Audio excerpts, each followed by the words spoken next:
Let's walk through the first part of the setup process. We are assuming your server is up and that Fusion Server is running. Also, that you've got Fusion Client installed on your office computer. Those steps are normally taken care of by your hardware installer or our support team. Now, let's dive into the initial setup. To begin, double-click the Fusion Client icon on your desktop. Fusion will connect to the server and then bring up the software license agreement.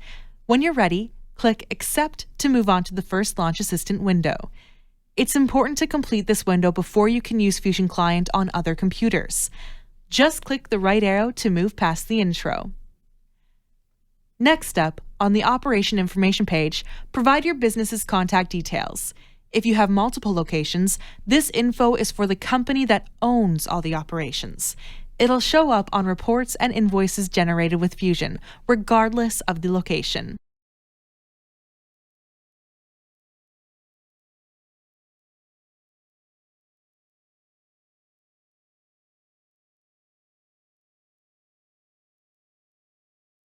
The location name might be the same as the operation name, especially if you have just one location, or it might be the name of the first location you're using Fusion at. If there are more, you'll set them up later. Rest assured, all this can be changed down the line.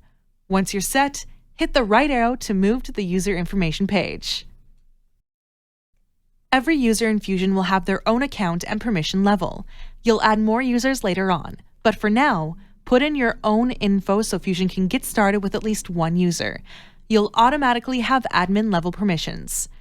Remember, all this info can be edited later.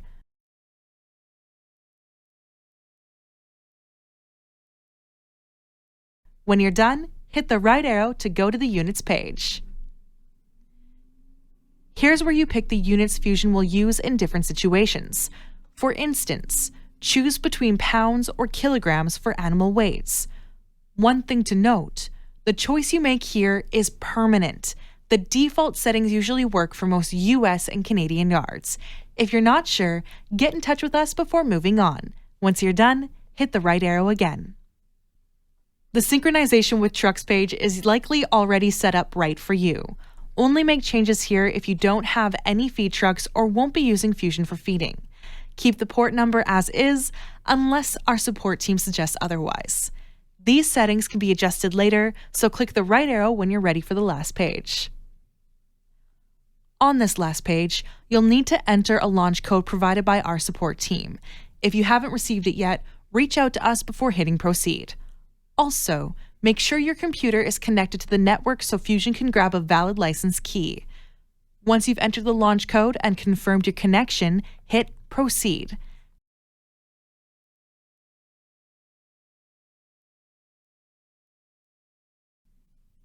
Now you'll see the Fusion Setup Assistant window. It'll pop up every time you open Fusion Client until you've completed the setup for your first location. Its job is to walk you through the rest of the setup one step at a time. It is generally easiest to work through the steps in the order shown here. Our support team is here to train and answer any questions you have about each setup step. We also have video guides for each step if you prefer that format. Most yards find they can get through the majority of these steps in just a few hours. You can even have different folks working on different parts at the same time if you'd like. After that, you'll be prepared for Transition Day, where you'll start reaping the benefits of having Fusion up and running in your yard.